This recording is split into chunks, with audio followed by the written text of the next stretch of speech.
नमस्कार स्वास्थ्य संपद Odia YouTube channel को आपण मानक स्वागत। जदि एबे जाई आम चैनल को सब्सक्राइब करना ताहले चैनल को सब्सक्राइब करनियंतु कहीं आम चैनल आपण माने रेगुलरली स्वास्थ्य संबंध में वीडियो देखिया पाइबे जहाँकि आपण मानक दैनंदिन जीवन में आपण मानक बहुत सहाय्य करिवो।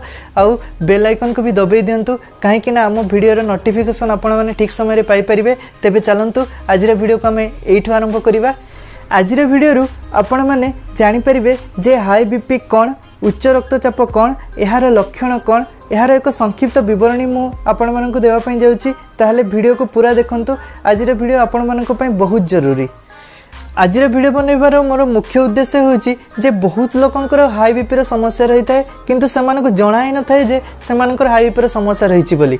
आउ किछि लोक थांती जो मानकर हाई बीपी थाए किंतु सेमाने याको एक छोट मोट रोग भाविकी सेमाने याको नजरअंदाज करिया लागि थांती। आज आमे प्रथमे जानिबा जे ब्लड प्रेशर कौन, रक्तचाप कौन।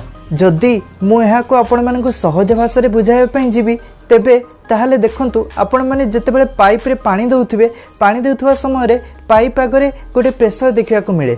जदि एही भली प्रेशर आमर आर्टेरी रे माने आम शरीर धमनी रे देखिया को मिलुछि तेबे एहाको कहा जाय ब्लड प्रेशर बा रक्तचाप।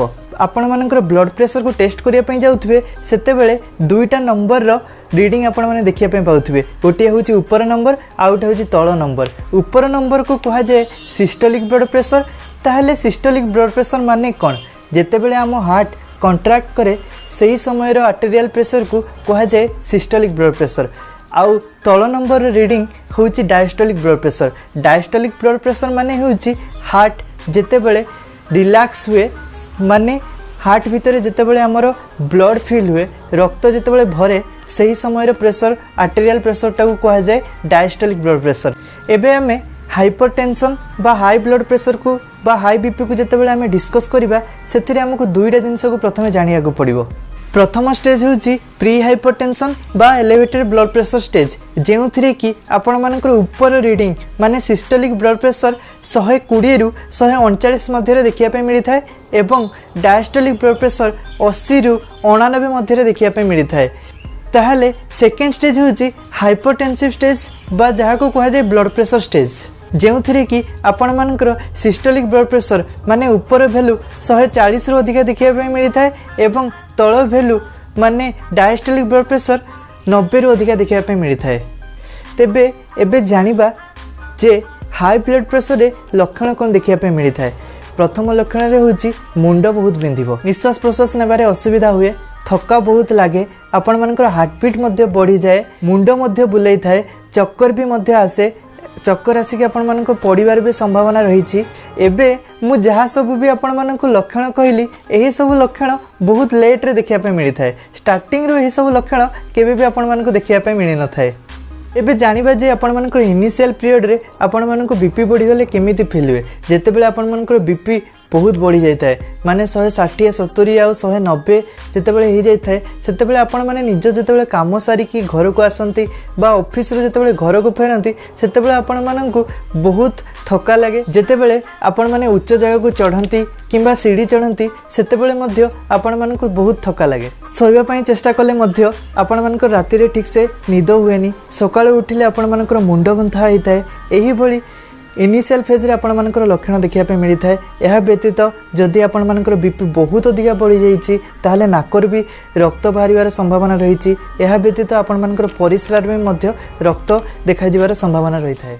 वास्तव में देखिए गले ये जो हाई बीपी कथा कहगला यार इनिशियल फेज रे यह सिम्पटम्स लेस रही है माने किसी भी लक्षण देखा को मिलना। ये आपण मानकर बीपी चेक करवा बहुत जरूरी। वर्ष को थरे भी हेले मध्य आपण मानकर बीपी निहाती चेक करंतु। जो माने भी वीडियो देखुचंती समस्त जानी रखंतु जे हाई बीपी को साइलेंट किलर बोली मध्य कहा जाए। कहीं कि ना यह आम शरीर जो आर्टेरी माने अछंती माने आम शरीर जो धमनी अच्छी आमर जो हार्ट अच्छी आमर माने हृत्पिंड अच्छी जो ब्रेन अच्छी माने मस्तिष्क एवं आमर किडनी माने ब्रुकक आमर आखि सबू अंग को क्षति करने लगी थाए। आम हृत्पिंड को ब्लड सप्लाई करुवा कोरोनरी आर्टेरी माने जो धमनी अच्छी ताहाको मध्य हाई बीपी जो आमर ब्लॉक हो जाए जहाँ फल आपण मानकर हार्ट अटैक मध्य आसबार संभावना रही।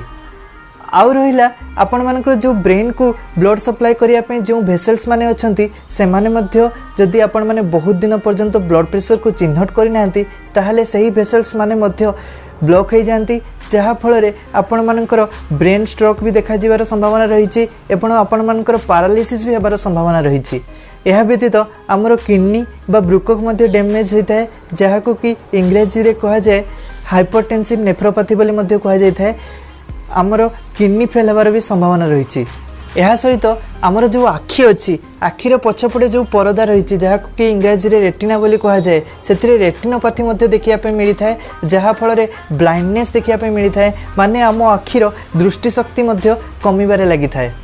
एइथिपाई आपण माने केबे भी हाई बीपी को एक छोट मोट रोग भाविकी यह केबे नजरअंदाज करेनि सबुबले आपण मानकर बीपी को टेस्ट करवा निहाती जरूरी। तेबे हाई बीपी देखा जीवार मुख्य कारण होची आमन मानकर जो अनियमित लाइफस्टाइल बा जीवनशैली जोगु ही यह देखिया पे मिलता है। आज वीडियो शेष करिया पे समय आसीगलानी तो आज वीडियो एक संक्षिप्त वीडियो थिला। आउ आज वीडियो जदि आपण मानकु भल लागिछि ताले वीडियो को लाइक निहाती करंतु। आउ एही भली हेल्पफुल वीडियो आपण मानक पई फ्यूचर आम चैनल रे बहुत देखिया पई पाइबे तेणु चैनल को सब्सक्राइब निहाती करंतु एवं बेल आइकन को भी दबाई दियंतु। आउ आम चैनल रो आपण माने स्वास्थ्य संबंध रे बहुत किछि दैनंदिन जीवन रे नॉलेज आपण माने पाई परिबे आउ आपण माने सतर्क होई परिबे आपण मानकर आगामी जीवन पई। तो चैनल को निहाती सब्सक्राइब करंतु। वंदे उत्कल जननी।